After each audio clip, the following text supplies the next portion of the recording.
Hello guys, good afternoon. So today we will have a part 2 about C++ tutorial, how the user can input inside the display area of our program or the result. Okay, so first thing that you have to do is you have to create a file, new. We need to create a new file for our new program. First, you have to input this one, include IOStream, and then using namespace std ended by semicolon, and then int main open and close parentheses and the braces, curly braces. So first we need to use the data type integer, then declare a variable, like for example a, the variable b, variable c, and then semicolon. So in that part, line number 4, that is what you call declarations of a variable. Next is what we need the system ask the user to input something inside. Okay, so we have to use cout and double quote ended by semicolon. Inside the double quote, that is the statement that the system need to ask the user what the user need to input. So please input a first number, and then after that, um, to be able the user can input inside the system, you have to use cin. Okay, from the word in or cin, input. Okay, kung gusto mo ipalabas yung result, that is cout. Okay, in C++. So since the user will input inside the system, so we need to use cin and then double greater than. Okay, then after that, tatawagin natin yung declared variable dito sa taas, which is yung a, ilagay natin dito, and then ended by a semicolon. So that means whatever the input number of the user in this first um, first part, so the variable a will be holding for that value. Okay? Siya yung nag-hold ng value na yan sa loob ng na-input mong value, si variable a.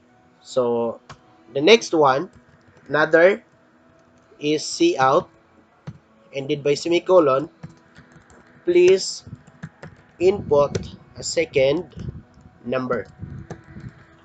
After that, another cin, another input from the user. Cin, double greater than, then we will call the variable b, put it here. Okay? Sa second input ng user, si variable b ang mag-hold sa value na yon.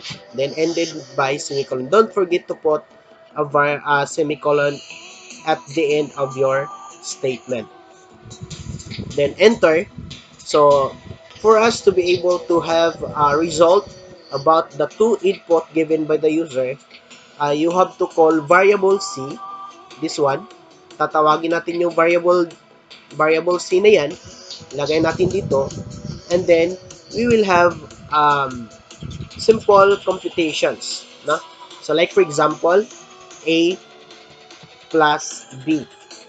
So yung ginawa natin last time guys is automatic given na yung input, given na yung variable, yung value rather, given na yung value sa specific variable. Okay, so ngayon yung dalawang input natin or yung dalawang value is nakadepende sa user. Okay, so para magkaroon tayo ng input or result rather, cout tayo, double quote, and then tatawagin natin yung variable c na siya yung nag-hold sa result ng dalawang computation na to. So, tatawagin natin siya, itatapo natin dito sa baba, and then ended by semicolon. Okay? So, we will try to run our program, click execute, and compile and run, or you can use the shortcut key which is F11. Okay? Then, before you run it, before you execute that program, you have to save it first. Okay? Like for example, we have activity 6, then save. So, we'll see. Ayan. So, our program asks the user to input the first number. So, after that, like for example, the user will input 5, then press enter, and then again, our program asks another input the second number. So, yung value na 5 na yan, ang nag-hold na variable is yung A na variable ang nag-hold sa kanya. Okay? Yung second input natin, like for example, 10, then press natin yung enter, so we'll have a result of 15. It's because the value of 10, ang variable na nag-hold sa kanya is yung variable B. And we have the computation A plus B. Okay? So, that's so basic. So, we'll add another output. Okay? We'll use different mathematical operators, which is the addition, subtraction, multiplications. No? So, we'll have another display. You have to declare another variable. Like, for example, D, E, F, and G. Yan. So, we have 7 declared variable. So, yung tatlo nagamit na natin. So, para magkaroon tayo ng another output, we need to get, okay? We need to get the variable D rather, variable D. Tatawagin natin dito para siya yung mag-hold sa subtraction na result.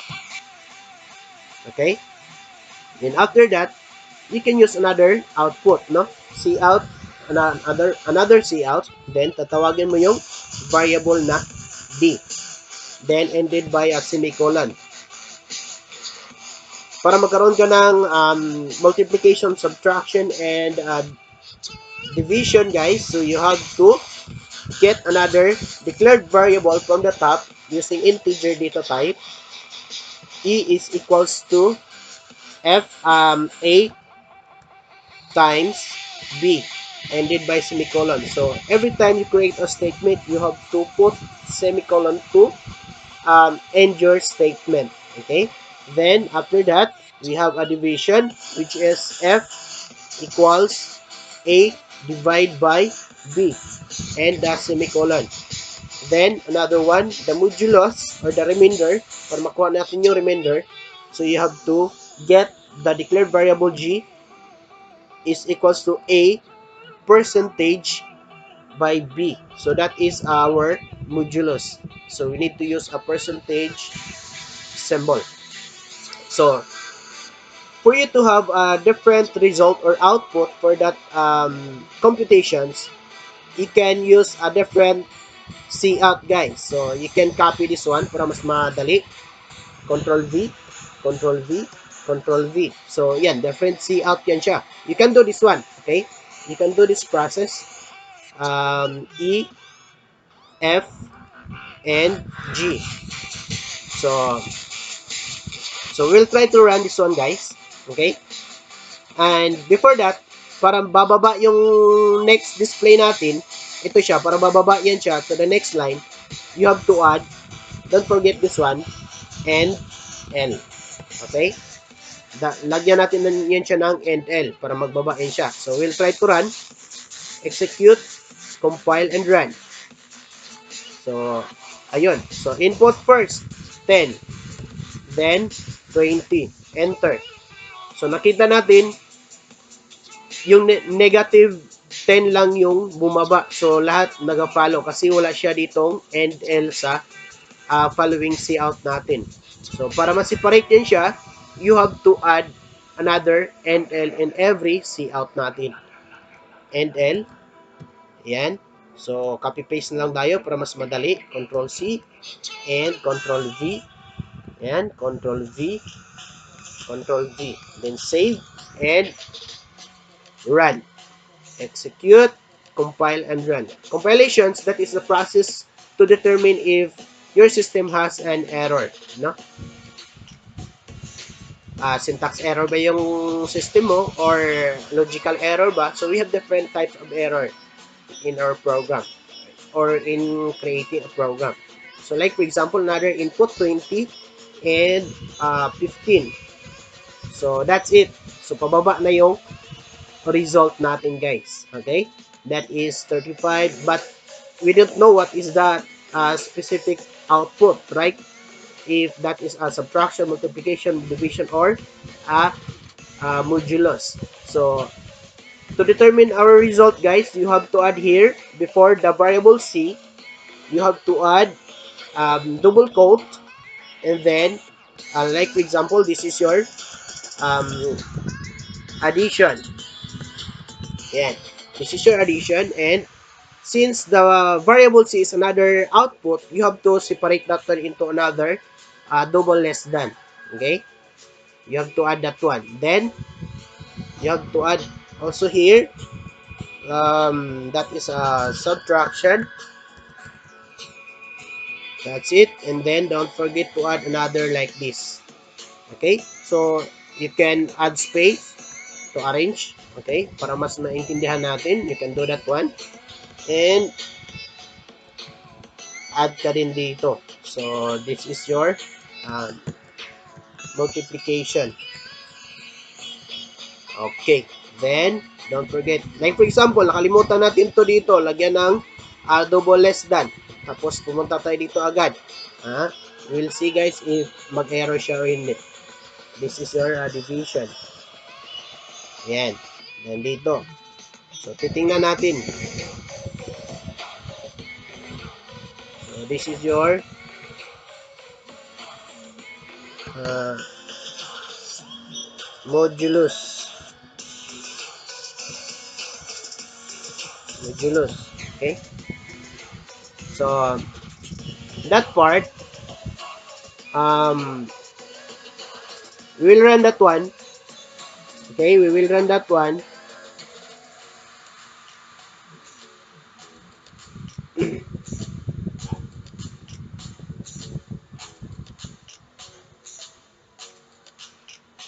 Okay, so we'll try to run.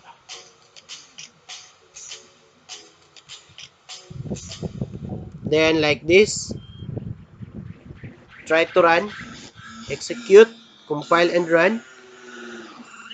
So, ayun. So, there is an error during the compilation kasi nagkulang tayo dito ng double less than. So, lagyan natin ng double less than, guys, to separate another display. Then, we'll try to execute and run. So, first input natin, guys, like for example, is 20 and second input is 30. So, that's it.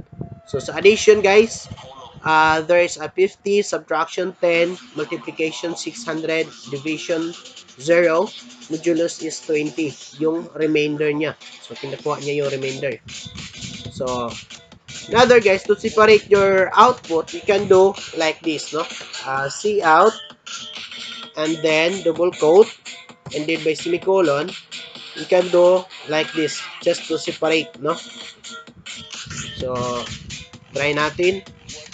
Execute, compile, and run. So, 20 by 10. So, yun.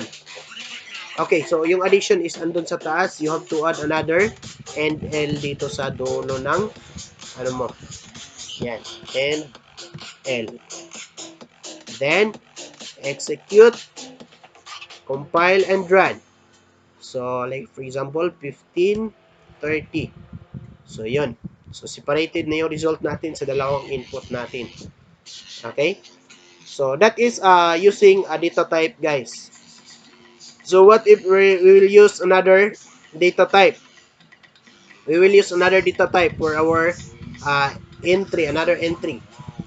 So, to create a comment, you can use slash then asterisk. So, that means na-comment yan sila lahat dyan.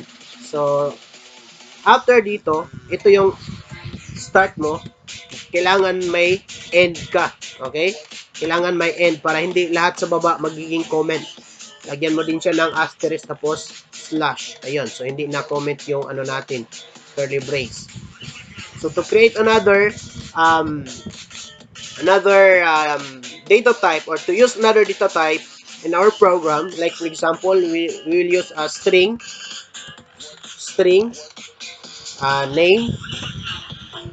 name, address, age, and then the gender. So, yan. That is a string. So, the user need to input a string, okay? Or your name, age, address.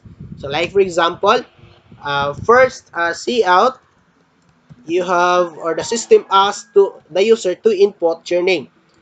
Please input your name. Yon. After that, we will use cin again. Okay? Cin, kasi hihingi siya ng input. So, cin, tatawagin natin yung variable na name, itapo natin dito para siya, kung ano yung input mo na name, siya yung mag-hold na variable para sa kanya. Then, another cout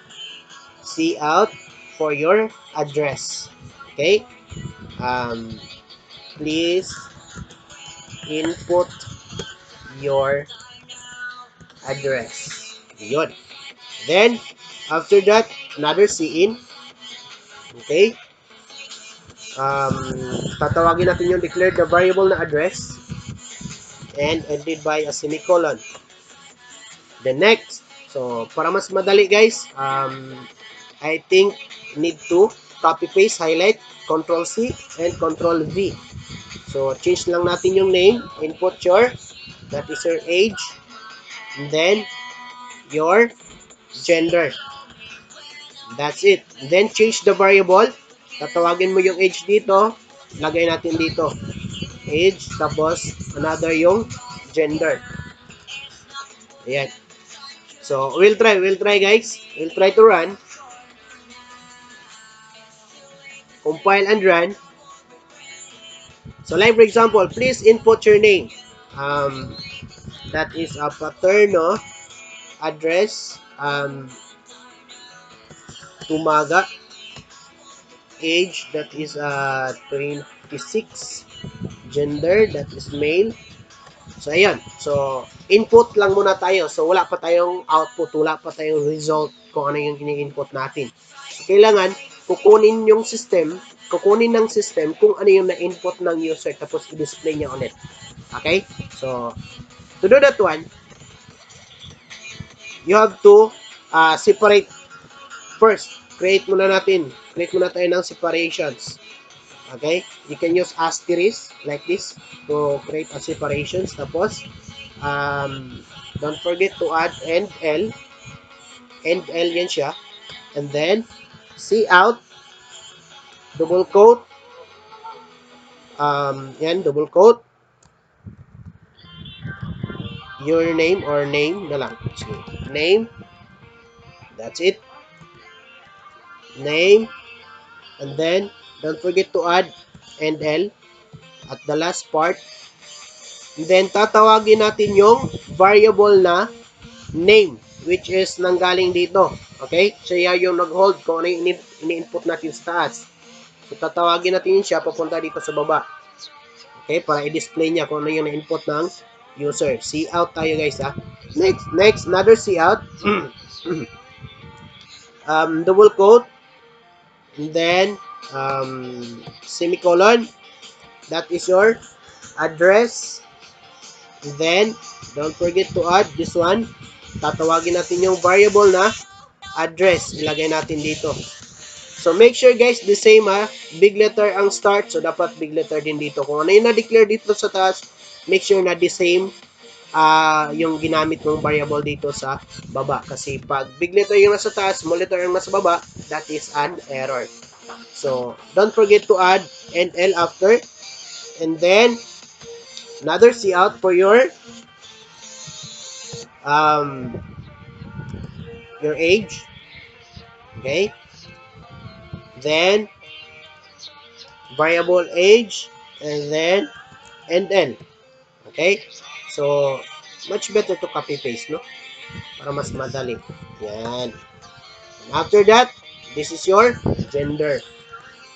And then variable, change this one, get this variable, which is used to input a gender, then paste it here. After that, save. Try to save. So we will run this one. Okay, we need to click execute or just F11 lang direct. So try natin guys. Name is Richard. Address Tugbungan.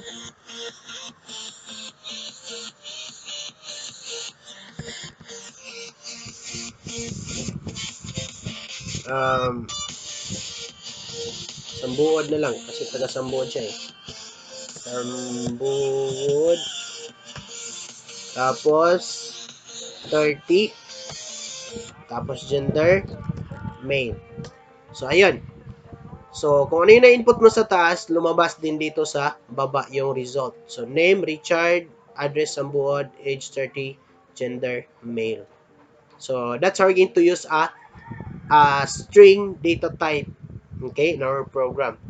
So like for example guys, we will create another programs that ask the user and determine if about the grades, no, about the grades. So maybe we will do that one for our next video tutorial. So I hope guys you learned something today, and I hope that this video tutorial can help in your study in the future. So don't forget to follow and subscribe my YouTube channel for more video tutorial.